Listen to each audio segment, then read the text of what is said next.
Hello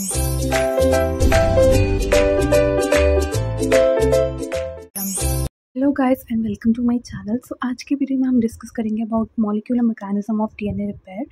तो DNA कैसे खुद को रिपेयर करता है एंड क्या क्या कॉजेस हैं जिसकी वजह से डीएनए डैमेज होता है, वो सब चीज़ें हम देखने वाले हैं। तो डीएनए रिपेयर क्या होता है? It is a cellular process that corrects the damage और the errors in the DNA molecule, preserving the integrity of the information. ठीक है, तो डीएनए रिपेयर का क्या मतलब होता है? एक सेलुलर प्रोसेस होता है जिसमें कि जो भी डैमेज हैं, जो भी एरर्स आए होते हैं डीएनए मॉलिक्यूल में, उसको ठीक किया जाता है ताकि जो भी इंफॉर्मेशन है, ठीक है, जो भी इंफॉर्मेशन है डीएनए में, उसको प्रिजर्व करके, उसको प्रोटेक्ट करके रखा जाए। क्योंकि हमें पता है कि डीएनए कितना ज़्यादा इंपॉर्टेंट है। जितनी भी जेनेटिक इन्फॉर्मेशन होती है सारी की सारी, वो किस में स्टोर होती है? वो डीएनए में स्टोर होती है, डीएनए के पास होती है। ठीक है, तो डीएनए इज़ वेरी इंपॉर्टेंट। अब किस किस वजह से डीएनए डैमेज हो सकता है कि डीएनए में एरर्स आ गए या उसमें कुछ डैमेज हो गया? तो बहुत से रीजंस हैं, बहुत से फैक्टर्स हैं।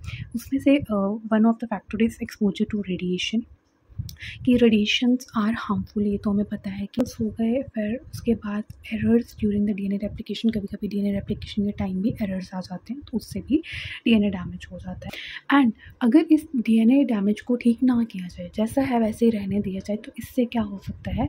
बहुत सी म्यूटेशंस हो जाएंगी एंड म्यूटेशंस होंगी तो उससे बहुत से डिजीज़ेस होंगे एंड इसमें कैंसर भी आ जाता है। तो कैंसर के साथ साथ और भी बहुत सारे डिजीज़ेस हो सकते हैं। अब बात करते हैं कि ये जो डीएनए डैमेज कैसे होता है, ये तो हमें पता चल गया, पर कैसे ये ठीक होता है? तो कैसे हमारी बॉडी, कैसे हमारे सेल्स इस चीज़ को ठीक करते हैं? तो सबसे पहले वो इस चीज़ को डिटेक्ट करेंगे कि क्या कहाँ पे डीएनए डैमेज हुआ है एंड डिफरेंट प्रोसेसेस होते हैं जिससे डीएनए डैमेज को रिपेयर किया जाता है, जिसमें आ जाता है BER, NER, MMR, homologous recombination and non homologous and joining.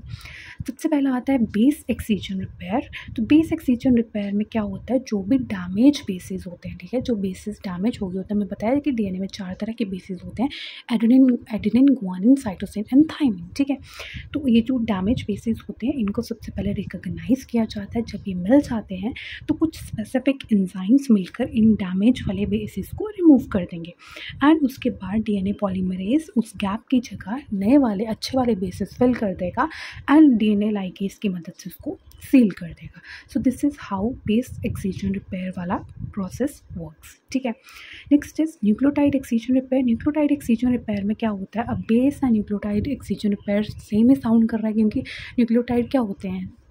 हमारे साइटोसिन, गुआनिन, एडेनिन, थाइमिन, यही तो होते हैं एंड बेस भी वही होते हैं। बस फ़र्क क्या है कि जो NER है, it addresses the broader range of damage. ठीक है, ये कम रेंज जो डैमेज मतलब कम रेंज का उसको कोप करता है। ये ज़्यादा अगर डैमेज हो मतलब बेसिस में ज़्यादा न्यूक्लियोटाइड्स में, तो ये इसको कोप करता है। ठीक है, इंक्लूडिंग द बल्की लेजन्स। वही मैं बोल रही हूँ कि अगर ज़्यादा न्यूक्लियोटाइड होंगे, ज़्यादा बेसिस होंगे, तो उसके लिए हम न्यूक्लियोटाइड एक्सचिएशन रिपेयर यूज़ करेंगे। अगर कम बेसिस हैं तो उसके लिए BER मेथड यूज़ करते हैं। अ कॉम्प्लेक्स ऑफ प्रोटीन्स, इसमें एक कॉम्प्लेक्स होता है प्रोटीन्स का दैट आइडेंटिफाइज, ठीक है, and removes the stretch of damage DNA. जो डैमेज वाले डीएनए होगा उसको रिमूव कर देगा एंड जो गैप होगा उसको फिल कर देगा एंड सील कर लेगा, सिमिलरली इन द BER। बस फ़र्क क्या है? ये छोटे वाले डैमेज के लिए है, ये बड़े वाले डैमेज के लिए है। एंड हैंड राइटिंग बहुत गंदी है, बहुत गंदी तरह से लिखा है, इसलिए मैं साथ साथ में रीड कर रही हूँ ताकि आपको समझ आ जाए। Next is mismatch repair, that is MMR. MMR corrects the errors that occur during the DNA replication. तो DNA replication के टाइम पे जो errors होते हैं उसके लिए MMR यूज़ किया जाता है। ठीक है, फिक्सिंग द mismatches, जितने भी mismatches हो गए होते हैं बेस पेयर्स के बीच में, उनको ठीक करता है and the mismatch segment is recognized and replaced with the correct nucleotide। Same जो mismatches हो गए होंगे बेस पेयर के, उनको रिकॉग्नाइज करेगा, फिर उनको क्या करेगा? चेंज कर देगा। ठीक है, ठीक कर देगा। Next is homologous recombination. इसमें this mechanism repairs the double stranded breaks. जो डबल स्ट्रैंडेड ब्रेक्स होते हैं उनको ठीक करने के लिए होमोलोगस रिकॉम्बिनेशन का यूज़ किया जाता है by using an undamaged homologous DNA strand as a template. तो जो डबल स्ट्रैंड ब्रेक्स हैं उनको ठीक करने के लिए होमोलोगस DNA स्ट्रैंड को यूज़ किया जाएगा as a template and it involves a series of steps where the broken strands are exchanged and restored.